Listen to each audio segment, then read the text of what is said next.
Welcome to Your Worthy Career, a podcast with me, Melissa Lawrence. I'm a career and life coach with all the corporate cred in talent development and organizational psychology, and I help women like you get extraordinary results by being more you, not less. I won't just help you have a career experience worthy of you, but I will help you build your self-worth to shift what you think is possible and take the action that will create the career you've always wanted. Whether it's more meaningful work you're passionate about, making more money, getting to your next level, or being more effective as a leader, we are shattering the glass ceiling here, the one that exists for women at work and the one we put on ourselves with our doubt and inner critic. Each week, you will get practical teachings grounded in neuroscience and effective career development strategies. You'll experience deep mindset shifts and the perfect amount of woo so you can run your career with ease rather than your career running you. You were born for more, and I'm going to help you get there, with maybe a few dance parties along the way. Your up level begins now.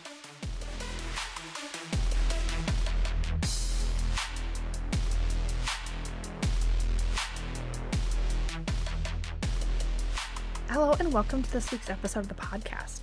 This week, I have a special guest. I have a former client. Her name is Swathi, and she is on the podcast to talk about not just her experience in coaching, but I wanted to kind of take a different angle on this and bring someone on the podcast that I worked with a year ago so that you could hear what her experience was like and what has stuck with her, what has not stuck with her, how she thinks coaching has impacted her career today, a year later, so that you could really understand more about what the process is like and also what you might be able to do for yourself to help you take action towards those goals that you want for your career, whether it's with coaching or something completely different. I think her story from going from a lab scientist on the bench to working in alliance management and someone that is highly academic, the high achiever, and hearing kind of the steps that she took, how she was feeling, and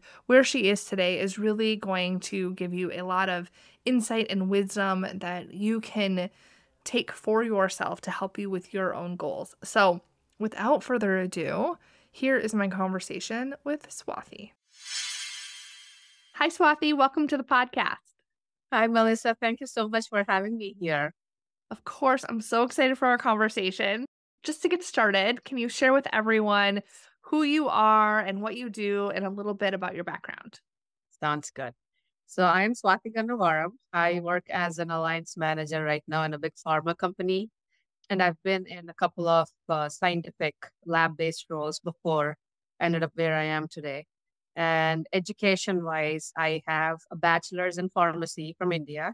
And then I moved to the US, obviously, to pursue higher studies. And I ended up getting my master's in chemistry from Illinois.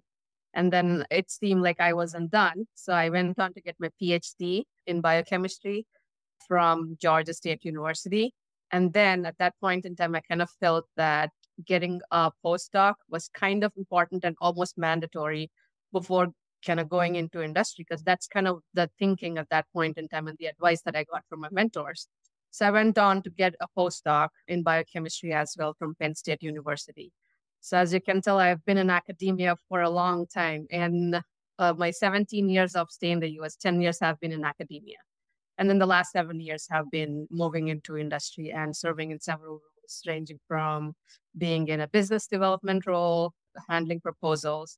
And then I went, as I mentioned, into pharma with scientific lab-based roles before transitioning into the business side. Yes, you have such a vast background. Thank you for Thank you. sharing. I'm sure a lot of people listening are really resonating with all of that as far as like the academic piece. So thank you for sharing that. I think that's going to make it a lot more meaningful when people kind of go and hear about your background and the journey that you've been on, which we're going to get into. So I invited Swathi to be on the podcast as a way to talk about kind of life after coaching. So we had worked together about a year ago when she was looking to transition into another role. And now it's been a while and she's been in her new role. And so I thought it would be really fun for everyone to hear kind of what sticks with you after coaching and maybe what doesn't, and just the impact that it has over time. because I really like to focus on sustainable results and something that's really going to change and have a positive impact on you outside of just that time that we're working together. So this is just a fun new way to share your story. So I really appreciate you doing that for the people that are listening. So if we take the listeners back to the beginning, what were things like for you before we started working together, if you can remember how you kind of thought or felt about your career? Oh, absolutely. I remember very clearly how I felt before we kind of got together and started working on the coaching piece. I was very happy, as I was transitioning from one role to another, even from academia into industry and from one role to another in industry, I was very happy with the way I was kind of, jumping from one role to another. It kind of seemed like I was making progress. In my last role, lab-based role, I was in that role for almost close to 3 years. And I was very excited when I started off because it was sort of a new space. I was getting to use my background, in biochemistry, like very well. And I was also learning new things. So it was very exciting when I started out. The first year, of course, the excitement was there. Second year, a little bit, but I think things started getting a little bit stagnant. And then I think by the time it was almost like third year, and when I kind of approached you, I remember that I wasn't very excited to even get up and go to work. I felt very stagnant, very stuck. It didn't seem like I wasn't making much progress. It's not that I wasn't a high achiever or I wasn't contributing to the team. It's just that what I was doing was not resonating with where I wanted to be career-wise. So that's really what I think pushed me to look for avenues where I can vent and release and get the help that I needed. And also sort of be told that, okay, there are other ways in which you can, think and proceed to get to where you want to. So I think that's kind of how I felt, and glad I was able to reach out to you, and then we just connected and took things from there. Mhm. And so do you remember if there was a tipping point that made you want to just seek coaching or move forward with coaching? Yes and no. I mean, I think the people that I was working with, the atmosphere, if you will, was, I think, also contributing to my, I guess, a negative space. And the fact that I was in academia for so long, where I had mentors all along the way who were telling me this is the way to go forward, like guiding me and all those things. So I was missing that presence big time. And I think being where I was career wise and having realized that I wasn't having that mentorship, I think really pushed me towards coaching. So I think that I would say was the tipping point, that the realization that I didn't have that mentor to kind of guide me Mhm. to that Mhm. next step. And I know coaching was kind of new to you, like you had experienced the mentoring piece, but hiring a coach was something that you hadn't done before.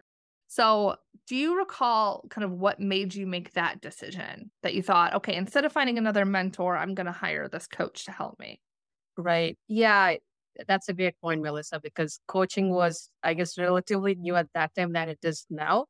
And I was obviously unaware of the coaching space and the benefits and the joys coaching brings forth. But then, of course, I connected with you on LinkedIn, and I was still exploring my options, right? Because I mean, I didn't really know coaching was going to be my savior. But it was that exploratory phase where I think we connected, and then we had that initial call where you kind of walked me through what the coaching process is going to be. And I think I also have to give myself some credit for being open-minded and not just being conservative and reserved about this whole coaching, because it's completely new. I didn't have anyone to talk to about the coaching experience. So I do appreciate a little bit that I was a little open-minded about, taking on something that was completely new for me. And I never had any understanding of that. So I think the fact that we had that initial conversation where you kind of walked me through the benefits of coaching, I felt like I had to take that next step with you. Yeah, it definitely takes courage. So you definitely had courage. Whenever we're doing anything new like that, especially because like you talked about your background, right? We're so used to investing a lot of money when it comes to academics, but then when it's like, oh, I'm gonna reach out to this person on the internet, give her money to help me because she says she has a process. Like that takes some courage, right? You have to have some trust for that person and kind of see that they can help you. And it takes courage to try something new because you haven't done it before, right? There's not a college institution behind my name. So that definitely takes courage. So you can give yourself all the credit you You won for that, and it's well deserved.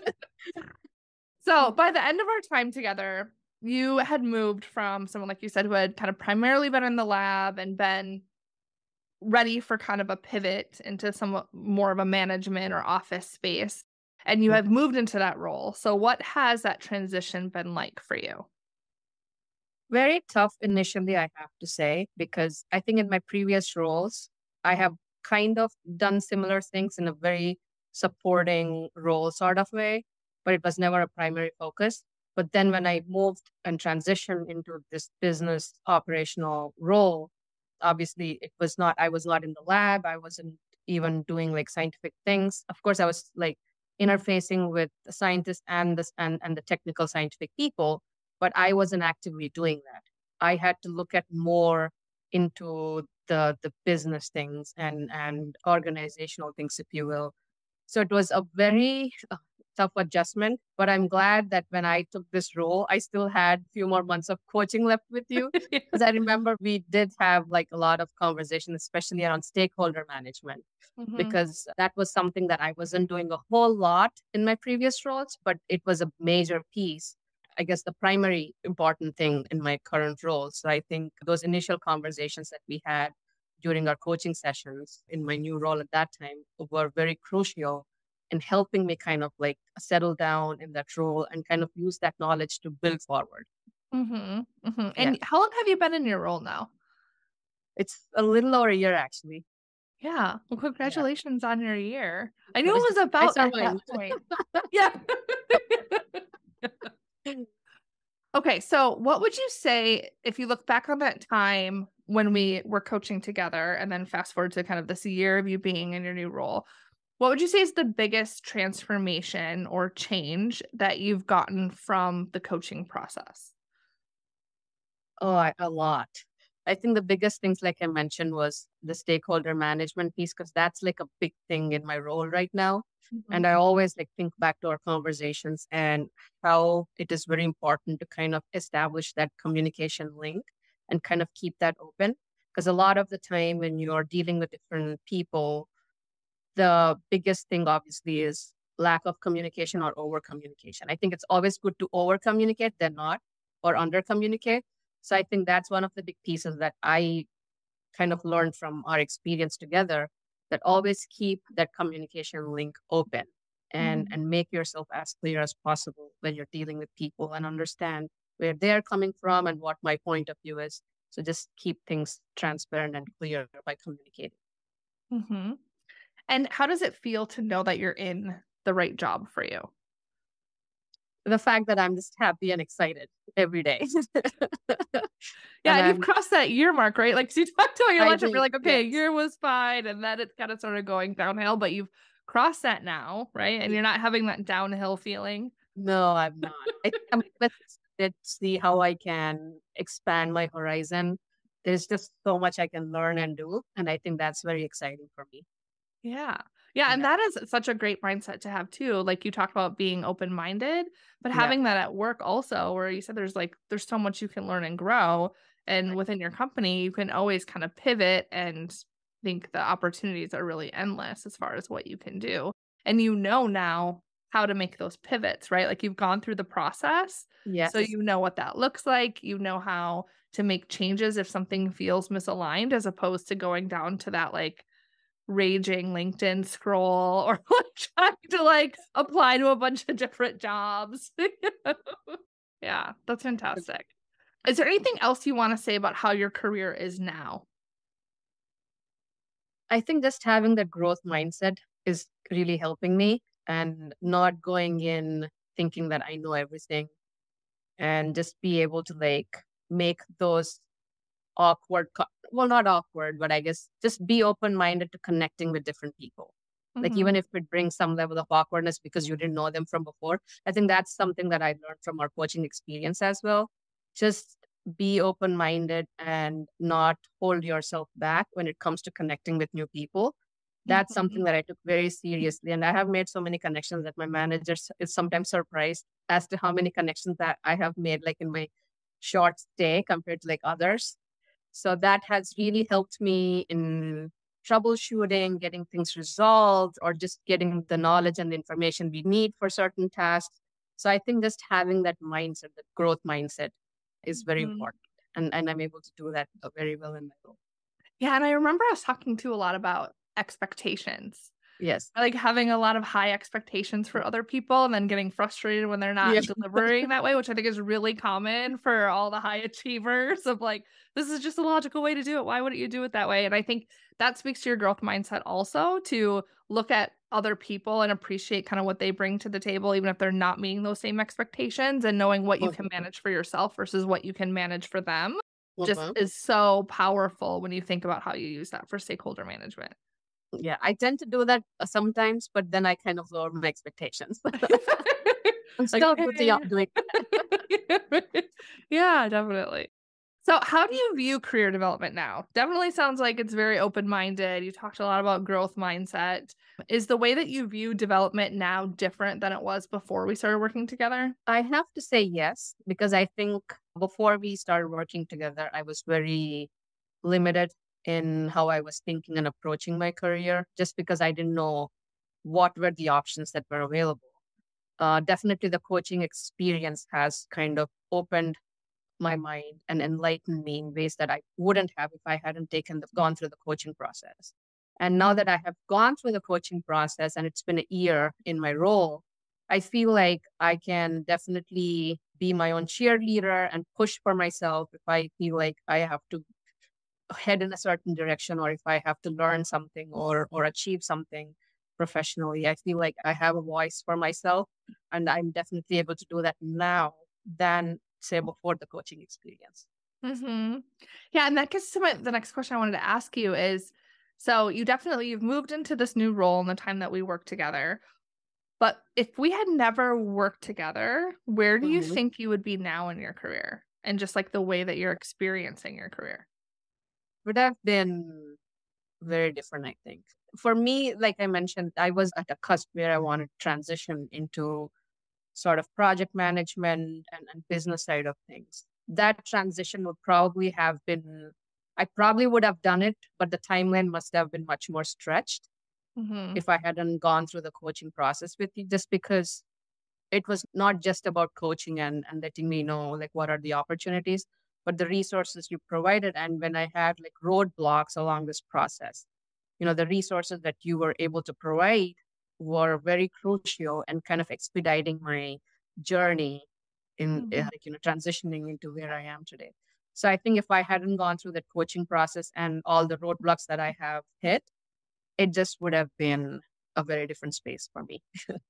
Yeah, it's something you might have gotten into that role eventually, but then those other skills would have been lacking too, right? In the way that you approach your Exactly. career. Yeah. And I wish people could see your face when I ask that question, because you're so like beamy and smiley, and like, and then when I ask that question, it's like you had this look of disgust on your face. I was like, what would have happened if we did work together? I was like, oh. Oh, you won't believe me, Melissa. I have told so many people that kind of felt stuck or in the same space that I felt before taking the coaching process with you, that they have to explore what is called coaching, like professional coaching.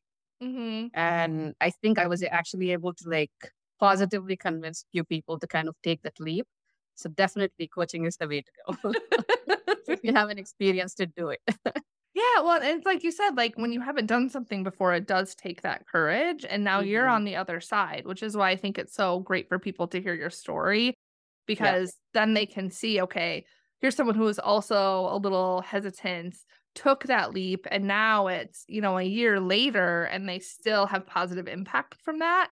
And like Mhm. those types of stories, I think help people like build the courage for themselves for whatever it is they want to do, whether it's like coaching or learning how to surf or whatever it is that they're feeling kind of scared to do. It shows you that you can do anything. And those things apply to you at work too, right? Like, I'm sure there's things at work that maybe you were a little bit hesitant to speak up about or advocate for yourself Mhm. about. And now, like, doing this shows you that you can do those things and you're okay. Absolutely. Yeah. Yeah. 100%. Yeah. So, what are your current development goals? Like, what are you working on now? Well, right now, as I mentioned, I'm an alliance manager and I did not have any previous experience being an alliance manager. So definitely my career goals right now align with what I'm doing right now. That is Mhm. to expose myself to like more courses or like attending conferences that talk more about alliance management and what is out there in this space that needs to be tapped into. So I think right now I'm kind of working on those and stakeholder management, like building those relationships, relationship management. All those things are something that I'm actively working towards. Yeah, that is great, like, building that business acumen, and I think you didn't even just say this directly, but what I'm hearing also is or if everyone picked up on this, is that you moved into this role without experience in alliance Mhm. management, right? And I think there are a lot of people that have similar backgrounds as you that are maybe looking to get out of the lab and they might look for something like project management. That seems to be a very logical choice for people to say, I'm going to go get my PMP, right? Or Mhm. something like that to try to get out of the lab.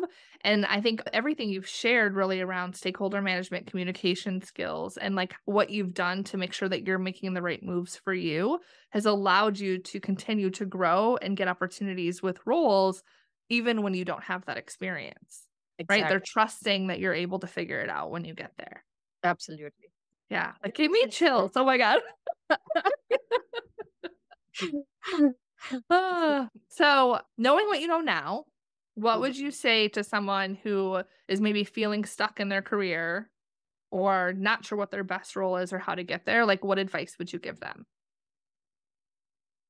Well, definitely, I think people are a little more aware now because of social media, obviously LinkedIn. I think when I started out almost like year and a half ago, coaching was just picking up. I mean, it Mhm. wasn't really as established and popular. That's what I feel, at least looking at my social media and the number of people that I talk to that are open to the idea of coaching. So definitely, I would say people that are feeling stuck and even listening to your podcast, I feel like, there are like a lot of people out there and they should actively look into coaching. I mean, they could find someone, hopefully, that mentor within their own organization. And if they're not able to do that, then I think they can always look externally and look what is out there. And coaching definitely can alter the way you perceive your career. And if you're feeling stuck, I think you need that help, whether it's internally through someone that that Mhm. can offer that kind of guidance, or if that's not possible, definitely look outwards. Mhm. Yeah, and I'm hearing you say also like owning your development, right? Yes, Like not just waiting for your boss to help you or whomever to kind of help pave the way for you, but if you're not happy to do something, to figure out yes, what that looks like, whether that's hiring a coach or getting a mentor or looking for another job if you know that's what you want, but just not kind of sitting and settling with good enough when you can have something different. absolutely. Own it. You said Yeah. Own it. it. Should put it on a t-shirt. Yes. Own it. So I ask everyone that joins the podcast as a guest, Okay. what is a piece of advice that you wish you had earlier in your career?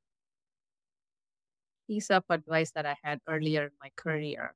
I wish I was a little more proactive early on. I mean, I guess I ended up being, eventually, but I wish that was some advice that I got. Like, just don't feel shy or don't hold yourself back. If there's Mm, something that you actively want to do, just like reach out. Don't hold yourself back.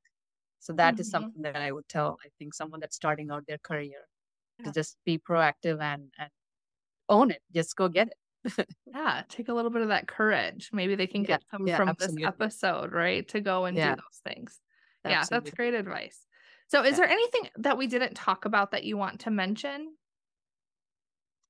I think we've kind of touched upon everything, but if I had to reiterate something, I think it's just to having that open mindedness and growth mindset. Because until and unless you have that, I don't feel like you can make progress. So I think just being open minded, courageous, and owning it, you're not making any progress. So I think that's kind of how I would like to end my story. Well, thank you so much for sharing your story. For people that are listening that maybe want to check you out on LinkedIn, connect with you, are you open to that? Absolutely. Okay, and where can they find you on LinkedIn? Just Uh, your name? Swathi Gannavaram, yeah, I think that should Okay. be.